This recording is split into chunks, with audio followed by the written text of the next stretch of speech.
Hello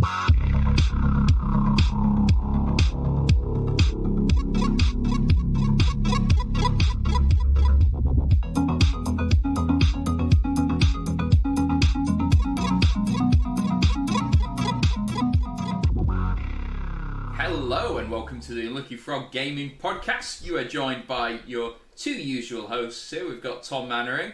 He's nodding in approval because I didn't mess that up. You didn't. Myself, Josh Hartley. And this week we are joined by our friend Ewan Bowers. How are you doing, Ewan? I'm surviving, Josh Hartley. Very much so. But I'm glad to be here. I think that's the first time I've ever actually called you Ewan. I think most of the time I call you Bowers. I mean, you can feel free to call me whatever you want. Well, we're in the realms of Unlucky Frog, yeah. Bowers. Long time listeners may remember Bowers. You were on an episode with us 3 years ago, I'm going to say. Must have been. There was some form of Magic pre-release happening, and I'd been out, and we had a hastily put together episode in Tom's front room. Yes. Some good times. No expense spared here. None whatsoever. Put the show together. Good times when we can meet people and Absolutely. Play Magic the Gathering in person and the like. Well, in fairness, I saw Ewan in person a couple of days ago, so we have met some people. It's starting again. Life finds a way. So I think someone said that. Yeah. Oh, and we should get this out of the way. Now, guys, as of the recording today, it was Tom's birthday yesterday. Right, pump the brakes for a second. You've immediately gone wrong there. It's not a let's get this out of the way situation. That's not the pomp and ceremony it deserves. Yeah, it's still ongoing. In our friend group, Tom's birthday is not celebrated over a single day. It's celebrated over a week or even a month sometimes. In some cases. Big birthdays tend to get the full month attention. I will accept a week for what this is, which is a fairly minor milestone. Thomas took the day off, not for any reason. It was in lieu of an actual bank holiday for his birthday. Mm-hmm. So it's true. It's true. I have no shame about it. I always take time around my birthday off. I think everyone should celebrate a bit of you time. Yeah. Oh, sorry. Are we going to go as far as to announce the big number, Tom, or are you going to leave your listeners in suspense? No, there's no secrecy about it. I was 37 years young as of yesterday, which was Sunday. We're recording on Monday. How was it? Is that what you're going to ask, Josh? That was what I was going to ask. It was good. It was good. We had a gathering in my flat. A few of us. Ewan was present. Ben was present as well. Former host. And we had a few other folk around as well, which was really nice. We had some food. We were going to go and see the new Marvel film. We didn't do that because the cinema ballsed up royally and still haven't refunded me, might I note, several days after the fact. View Cinema to name you on it. Let this be a scathing review of View St Enoch Centre in Glasgow. Yep. Everyone at View Cinema. Yeah. Yep. Let's leverage your social media presence to castigate this poor cinema. And then I saw my dad as well. He came up to visit me. And then I've just had a bit of chill time beyond that. Oh, now, I don't know if we've ever discussed this on the show, but I'm aware that your dad is has a particular gift-buying habits for you. So they're not very good. No, as in. Well, I've seen previously you got you a Thomas the Tank Engine set. Mm-hmm. This isn't for when Tom was a child. This was, I think, maybe last year or year before. A couple of years ago. Yep. So I've got to ask, what did he get you? He actually got me some fairly normal stuff. I got a new pair of slippers, a Star Wars T-shirt, a bit of money, and a couple of Blu-rays of Arnold Schwarzenegger films, because my dad loves Arnold Schwarzenegger films and feels that everybody should have that same appreciation. So I have a limited edition Blu-ray of Terminator and a Blu-ray of Red Heat, which I've never even seen. Oh, that's pretty cool, though. It's alright. They're good presents, yeah. Yeah, they were decent. I did quite well for my birthday. Mr. Bowers got me a Vicus, which the two of you can see behind me there, and a Just Eat voucher, which is gone. That's done. That's done. That did not survive the weekend. That was the last 2 nights, which was nice. I got some of the nice presents as well. Ben got me a voucher for Goblin Gaming. So actually, Josh, this is relevant to you. Do you remember we were talking a few episodes ago about the Batman miniatures game? And I was saying, like, I'm not doing it, blah, blah, blah. I'm not doing it. I've stuck to my guns. But Ben has eased me into the Marvel miniatures game. So. Oh, yeah, okay. I've seen on Ashenhold Art, air horns for Ashenhold Art. Are you editing those in, or are those just done? He might do. Yeah. Sometimes he does, sometimes he doesn't. I will edit them in. Okay. I've seen on Ashenhold Art's stream and social media that he's been painting a bit of the Marvel miniature. What's it called actually? Sorry. Crisis Protocol. They're nice minis. Catchy. Because they are. I would describe a smidge bigger than like Games Workshop scale. Mm-hmm. Like, Yeah, that's just an a accurate smidge, measure. Smidge. Yeah. Yeah, they're quite nice. Some of the ones he's painted, he's done Captain America, Red Skull, Captain Marvel. I think he's working on Miles Morales, Spider-Man at the moment as well. I've ordered Daredevil, Luke Cage, and Iron Fist. So I'm looking forward to having a bit of a go on those. And is this a full game with like rules? It's a full and game. Stuff? I mean, Yeah, it's a full like a miniatures skirmish game, or yeah, basically it's kind of, you have a team of 10 individuals, and you're supposed to lean towards one team, but you can have a few outliers. And then you get given like a mission, and you pick your squad from those 10. So your opponent doesn't necessarily know exactly what you're going to use, and you don't need to pick the ones from your 10 until you know what your mission's going to be. So the idea is your 10 should have a bit of like diversity, you know, like a heavy hitter and like someone who's quick and stuff like that. So you can pick someone for the mission. So Ben's got the core game. I've just picked up some minis and some dice for someone to play with. I mean, talking about the different teams and stuff, I think that's like a core mechanic of comic book stories, just strange team ups and stuff. Yeah. That makes for, you know, a little bit of diversity in it. So. Yep. Sounds fun. What is this? A crossover scenario? Yeah. Is that a BoJack Horseman reference? I think I don't know what that's in reference to, but There's a BoJack Horseman. There's a character who says, "What is this? A crossover episode?" So every time we meet. Yeah. There we go. There we go. But Tom had a good birthday. I did. Yes. It's continuing to have a good birthday because, as we established, it is not one single day. It is a week, a month, a lifestyle. It'll wind down by about the time this episode goes live. So okay. Well, Tom, let me be fair. the second person on this podcast to wish you a happy birthday. Thank you, buddy. You're welcome. Appreciate it. Rightio.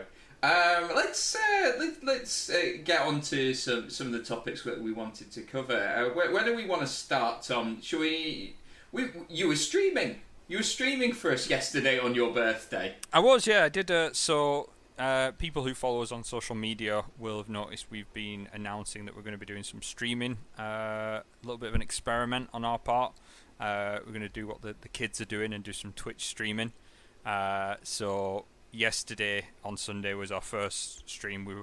I was playing Pathfinder, Wrath of the Righteous, and Josh was very kindly moderating.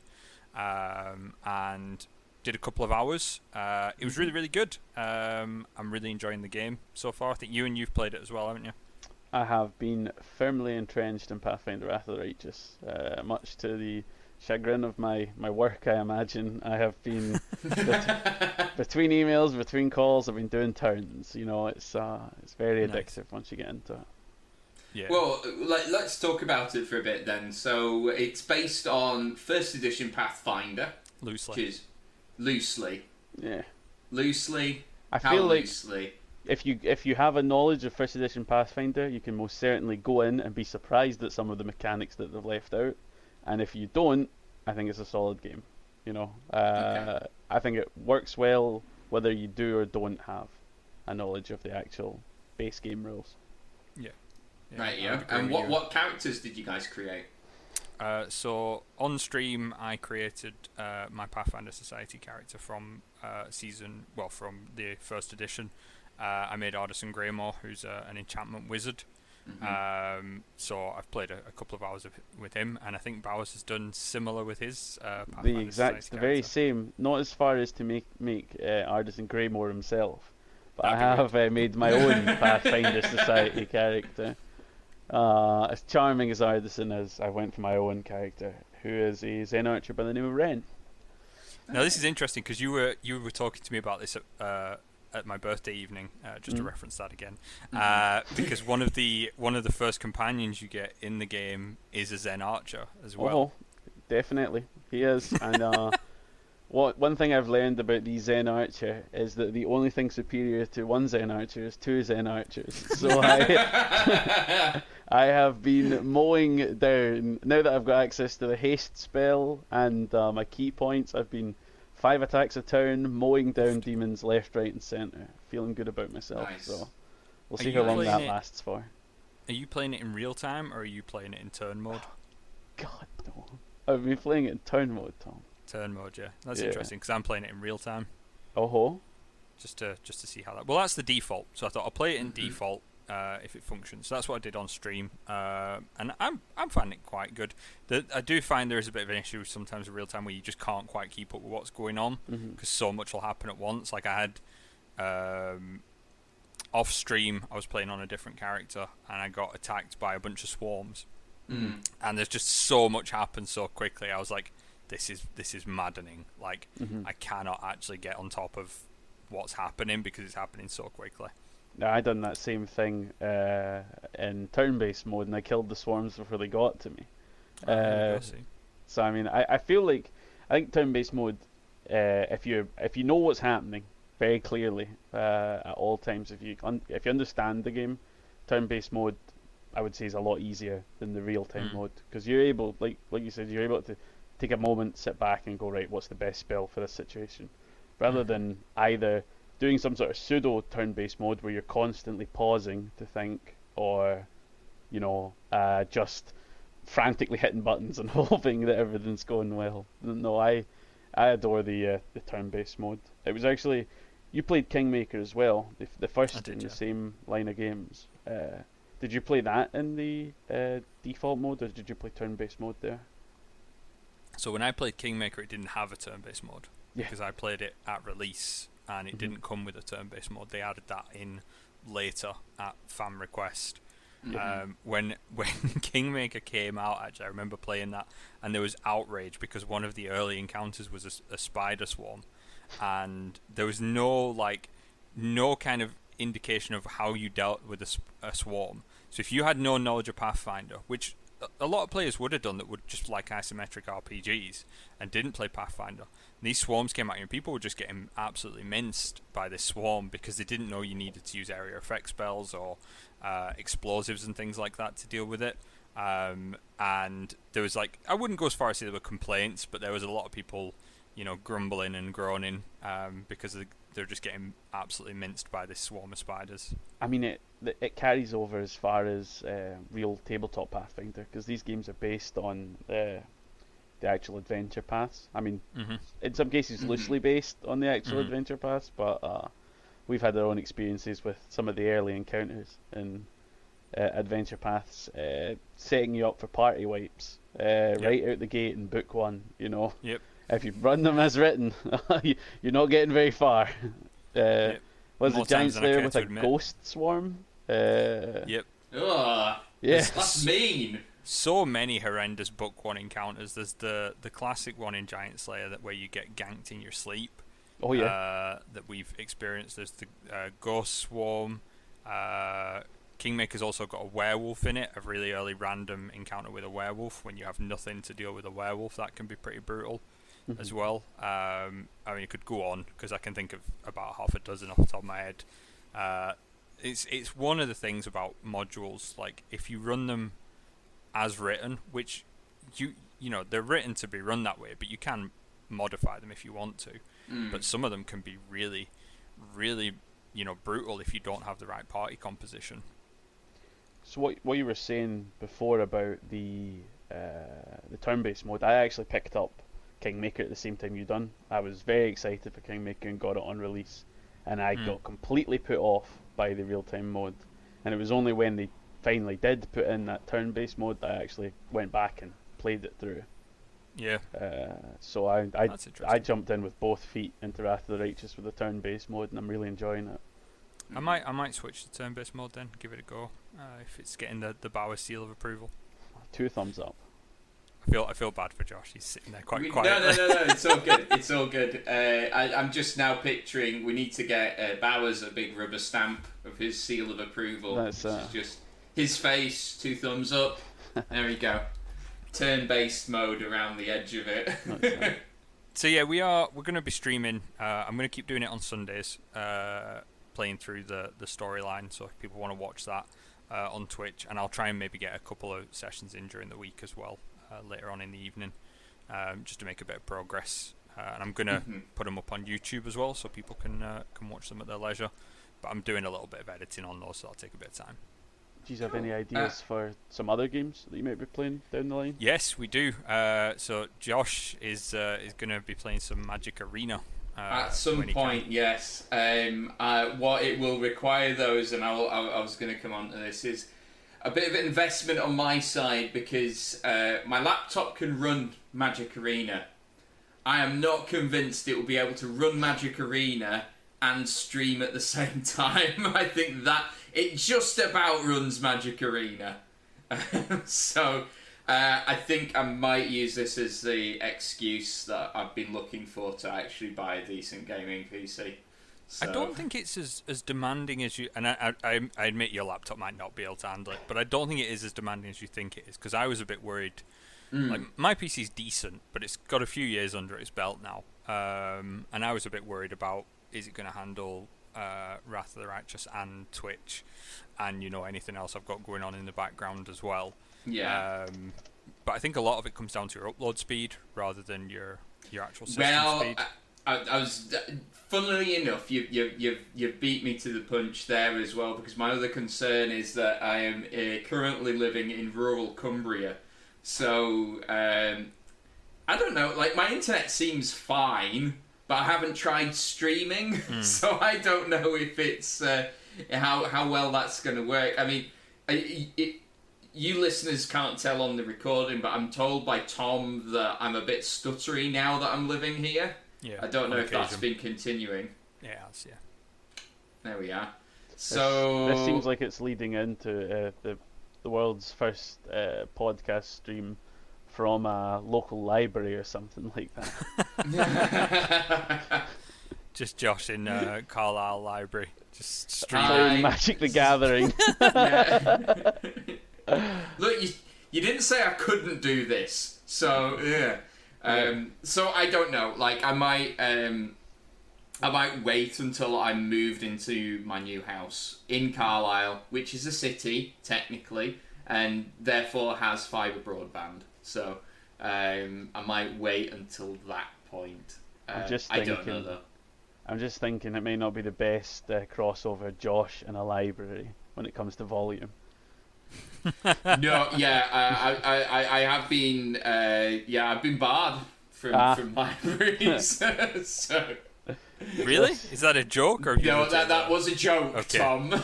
I mean, it's not outside the realm of possibility, right? That you would get. What you get up to in the quiet confines of a library, Josh, is between you and, I assume, the librarian. I'm moving on.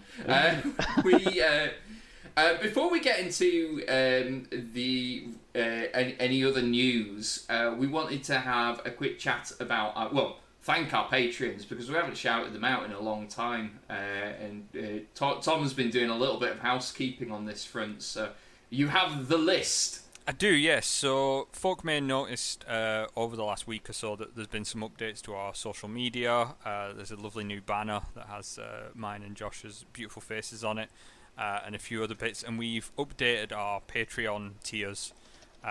Before I get to that though, as Josh rightly mentioned there, we do have quite a few Patreons that I just want to give a shout out to. just to say thank you for supporting us over COVID, because a lot of them have maintained support for some time. So we have our current Patreons. We have Sacred Flame, Dean Dickaso, I think that's pronounced as. Apologies if I've got that slightly wrong. Mike Barnes, Oscar Hartley. Is that your brother, Josh? That is my brother, yes. There we go. Thanks, Oscar.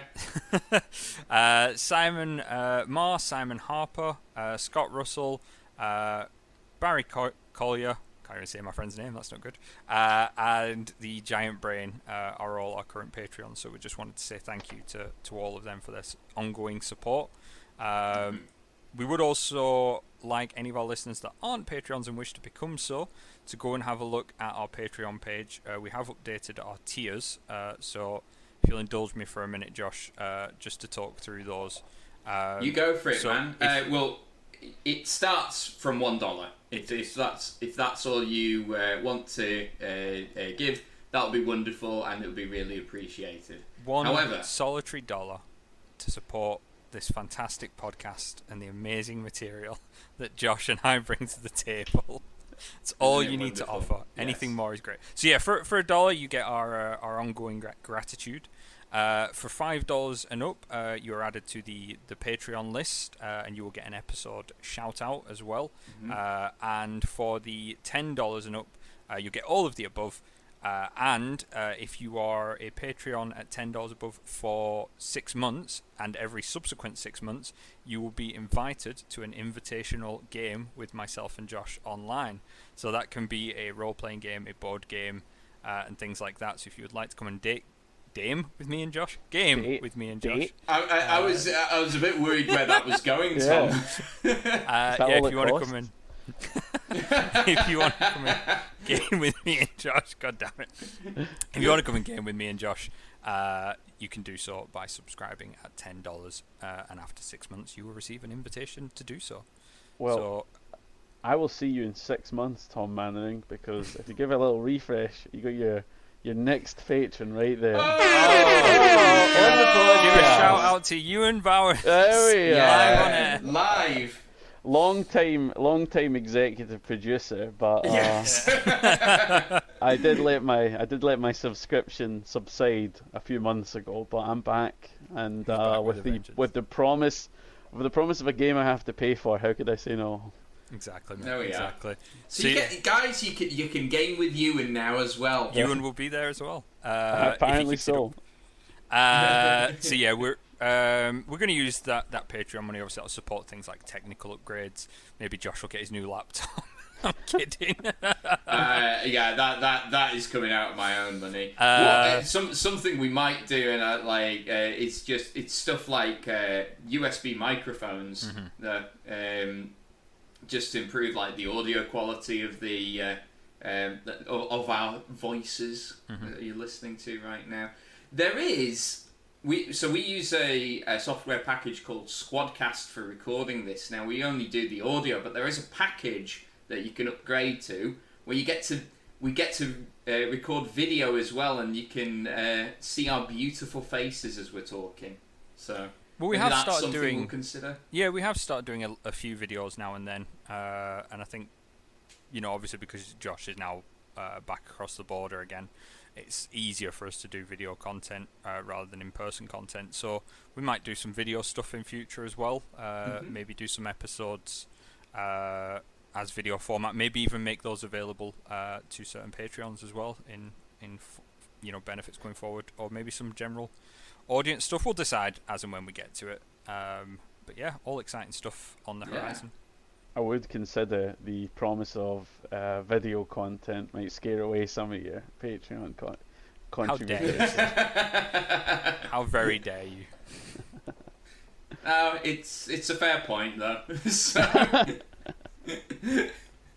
The thing is, Right. if we did these as videos, people would see the faces that I usually pull at Josh for various comments. And It's vice an versa. issue I have at work now that we do everything via like Microsoft Teams and with cameras on, is that people can see me rolling my eyes. Yeah. Like, It's something like my vision's now based solely on movement, so I just see, I can catch, there might be 16 faces on my screen, but I can catch who's rolling their eyes. I can see you, Sandra. Yeah. But, you know, these are all things that we can consider. And by all means, if you've got any suggestions or any thoughts, any requests that you'd like us to do, within reason, by all means, let us know. And we can look into doing that. Definitely. Rightio.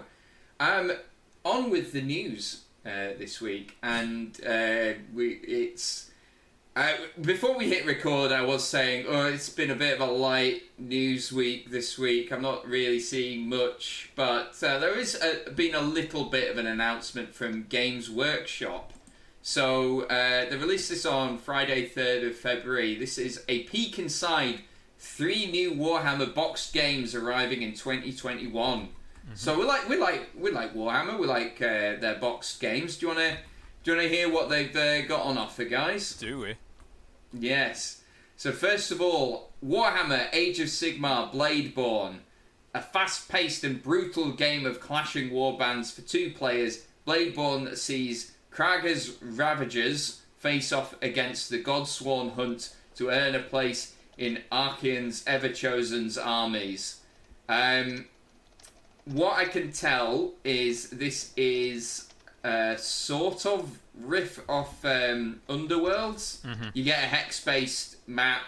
The miniatures are both warbands that have been featured previously in Underworlds and Warcry. So this is just a reboxing, basically, of a few minis with a little system thrown in the middle. Yes, and bear that thought in mind, Mr. Mannering. Careful, that may carry Careful, across Tom. That sounds a little bit cynical there. Now, as we move on to Space Marine Adventures Doomsday Countdown, fans of Space Marine Adventures and new players alike can look forward to a fresh entry in the cooperative board game series as 3 embattled Space Marines face off against a hive city swarming with chaos cultists to deactivate a cataclysmic weapon and perhaps even escape with their lives. Again, this is featuring miniatures. It features the 3 push-fit Primaris miniatures that you seem to get in everything. And I think these are cultists from Blackstone Fortress. Tom, I don't know, have you got eyes on this? I have got eyes on this, Josh. I've got them in my sights. These are they're from one of the expansions that came out, so they're the expansion cultists from Blackstone Fortress. Okay. And again, this is a hex-based thing, except it looks like you get tiles for this one. And, yep, sort of loosely based system off that. And then finally, we'll go on to Warhammer 40,000 Fire Team. If cooperative arena combat in the 41st millennium is more your thing, you'll be glad to know that Fire Team features all the squad-based alien shooting goodness you could ask for, featuring a head-on clash between the Space Marines and Necrons of the Indomitus Crusade. Fire Team is both a perfect first taste for the Warhammer 40,000 universe for newcomers, an exciting new spin on the classic Warhammer gameplay for veterans. This also looks... well, this is the Assault Marines and the Necrons that you get in the starter box for 9th edition, and a hex-based map and rules that look very similar. All 3, to me, look like repacks of existing miniatures with like a light rules system to use them for. Am I being harsh there, or do we think that's accurate? I would never publicly say anything bad about Games Workshop. You were on the wrong show, mate. Yeah. Oh, apologies. Yeah, this looks like a cynical cash grab straight from the boardroom office, man. I imagine these games will be Exciting and engaging. Let's put it that way. Sorry, Tom, on you go. It just looks like such a half-arsed, warmed-up retread of things. Like, there's no creativity here, and I don't mean any disrespect to anyone who's written the systems or the material behind this, but it's miniatures we've already seen, it's boards that we've already seen in one format or another. They may be slightly different, but there's nothing, they're not doing anything new here outside of the norm, and none of them are coming across as particularly inspired, or I'm not excited by any of them. I wouldn't even, if you went, oh, do you want to play a game of this? I'd be like, no, let's just watch Netflix. It just doesn't excite me at all. That's fair. And now, I think what is telling is just a little bit of detail here. These are exclusive to certain chains. So here in the UK, you can only pick these up at Game. That's the video game shop. Mm-hmm. And in North America, they're exclusive to Barnes and Noble, which I think is a bookstore. Yeah. And finally, if you are in Germany, it is a Thalia or GameStop. So, in fairness, we're not sounding particularly impressed by these, but to be fair, that they're not really for us. So this is clearly their way of trying to entice new people into the hobby. I mean, they've done these before. We've seen similar. There was a Scout one that was not that long back, a couple of years ago. The thing is, like, why Game? Like Barnes and Noble, to my knowledge, do stock board games as well. They're a bookstore, but they do have like board game shelves, which is fair play. But like Game is a video game store. It is a direct competitor in many ways to the tabletop hobby. It's one of the things that plays for my time. We were literally just talking about a computer game on our board gaming podcast. That's how much they vie for competition. You're giving your competitors material, which in the same breath, you're giving people that are invested in that, sideways hobby. You're giving people that are already invested in fantasy elements a road in to your product, and they're not selling the whole line in Game. And I think it's something that they've been doing for a while. There's definitely been crossovers in terms of like Warhammer merchandise that's been available outside of a Games Workshop store for a while now, and not just at local hobby stores. They've been trying to get people fresh blood into the hobby for a long time, as far as I can see. And if looking at their recent successes, I don't think anyone can fault them on their marketing strategy. No, it's they're certainly making money hand over fist. So if this is making them money, who can blame them? It's a fair point. And it's weird going into Game now, because I swear there's more merch and accessory stuff there than there are actual video games now. But people don't buy physical video games as much as they used to these days, now that they've got different options. Yeah, there's a lot more like t-shirts and accessories and Pokemon cards. Get loads of Pokemon cards in Game for some reason. It's just like faff. It's like going into the middle of Aldi. You know what I mean? It's just assorted nonsense. You turn up to get what you were there for, and there's all sorts of miscellany. Yeah, you come back with like a buzzsaw for some reason. Well, it was 30 quid. It seemed like a bargain. It would be rude not to. Yeah. I think the only difference in that analogy is that the middle of Aldi's actually interesting. Whoa! Shots fired. I think it's a fair point though. Like you said it there, Bowers, and I think you're right.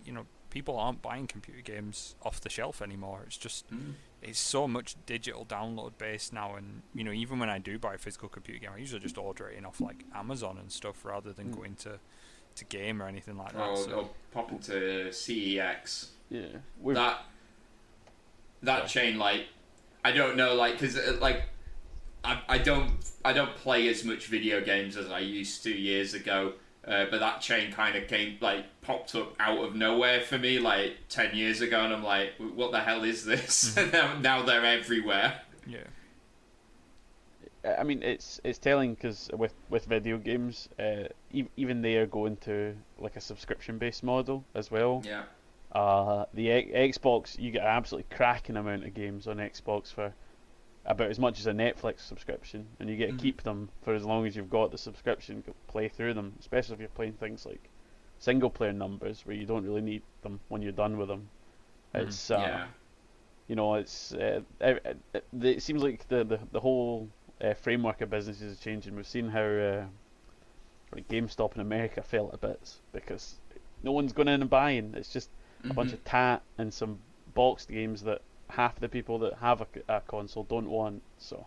I mean, a lot of the new consoles don't even bother with a drive on them anymore. You know, that's something that a lot of them don't even need. You know, it's just straight onto a hard drive. Disk drives are a bonus, you know, more than a core feature now. And especially because you buy a video game these days, you get yourself home on a dark and stormy night, and you get your video game into the disk drive, and it says, "Fantastic! Now start your 50 gigabyte download." And you're like, "Why? Why did I bother going to Tesco? I could have just started this like an hour ago." Yeah. Yep. You're not wrong. But going back on topic, ever so slightly. How dare you? Yeah, this. I'm so rude.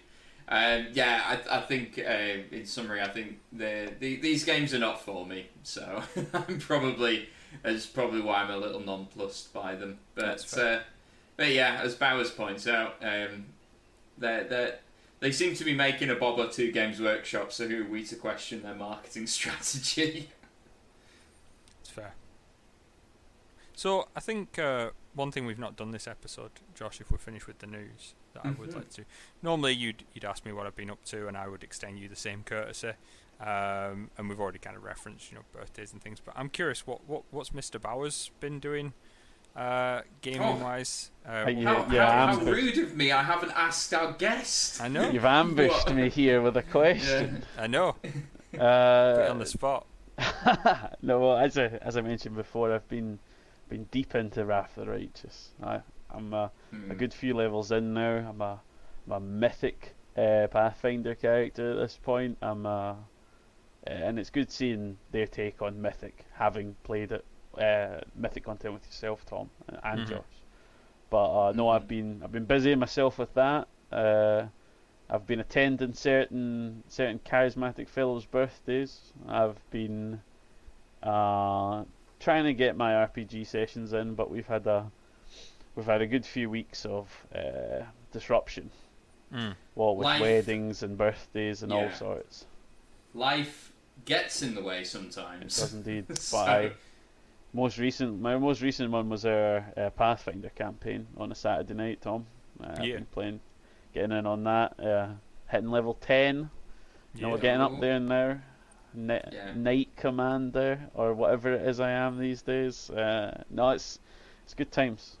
All in all. How is that campaign going from the player's perspective then? Oh, strength to strength. We just keep getting given things to do for our beloved Andoran, and we wholeheartedly do them to further the plotline.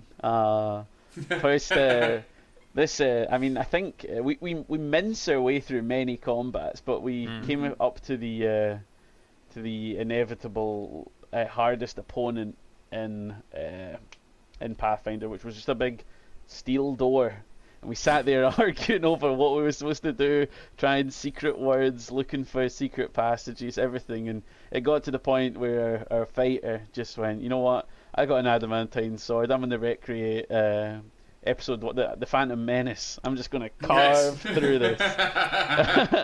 Over the course of about an hour, he's like just hammering away at it. So no, it's been good times. It's really fun. It's I like you know, it's nice to.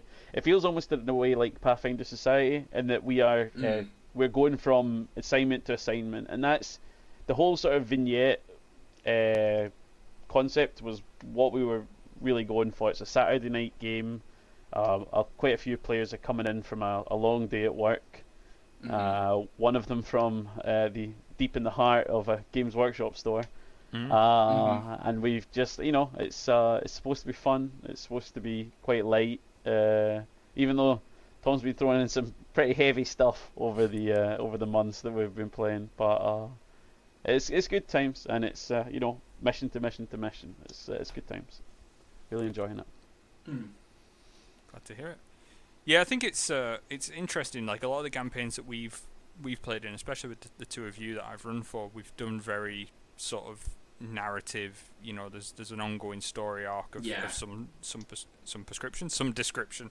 Whereas this is because we're just running modules. It's almost episodic, innit? You play through a little bit of an arc, but it's only maybe 5 or 6 sessions, and then you go on something completely different. And it was quite funny because at the start I was in a position that I could do everything in Andoran because you wanted to play an Andoran-centric campaign. But then we've got to the point now where everything can't keep happening in Andoran because Andoran would be at threat of being destroyed every other month. I don't know. All those people keep dying in Midsummer. I knew you were going to... as soon as you start talking I was like, he's going to reference Midsummer Murder.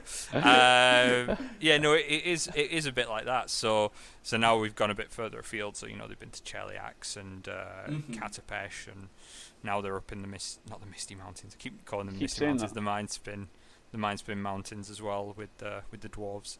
It's a nice way to get out and see bits of Galarian as well, and it's not too dissimilar to Society in that regard. Good. Anything else we want to chat about, Josh? Do you want to say something that Josh? you're doing? No. I'm just to say I'm enjoying your other campaigns that you're running for us. I'm looking forward to finally getting back to our fortnightly sessions on a Tuesday night that both me and Josh play on. Star Wars. We've got Star Wars coming up, haven't we? Not tomorrow, but a week tomorrow. A week tomorrow, yeah. It's been ages since we've played Star Wars, actually. It's been a long time, yeah. Yeah. Yep. And then the Pathfinder as well, now that we're right up there in deep in the mythic levels and God knows level what. Mythic. Yeah, I mean that's funny because that campaign's been going on for a long time now, and I mean when did we start that?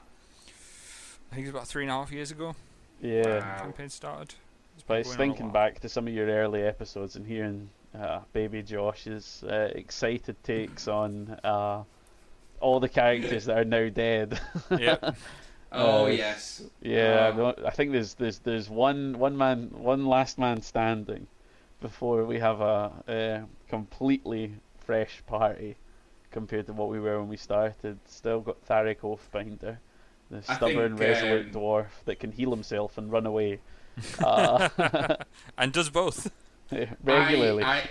I think if we're going to name this arc, a very fitting name would be The Last Hero of Landros, because he is literally the last hero standing. Landros' only son at this point. Yeah. Last son of Landros. Yeah. Right, yeah. I think that's everything that we wanted to cover off, isn't it, Tom? It is, yeah. Is it, Tom? It is, Tom. Well, thank you very much, Bowers, for coming on this week. No doubt we'll have you again in the future if you'll be willing. Absolute pleasure. And certainly so. Whenever you need me, I'll be there, like Batman or something. Awesome. Yeah, we've got a little Bowers light that we light in the sky when we need a third person. All the way from Cumbria. All the way from Cumbria. I know. It's remarkable. Anyway, thank you as always for listening, guys, and until next time, take care. Bye.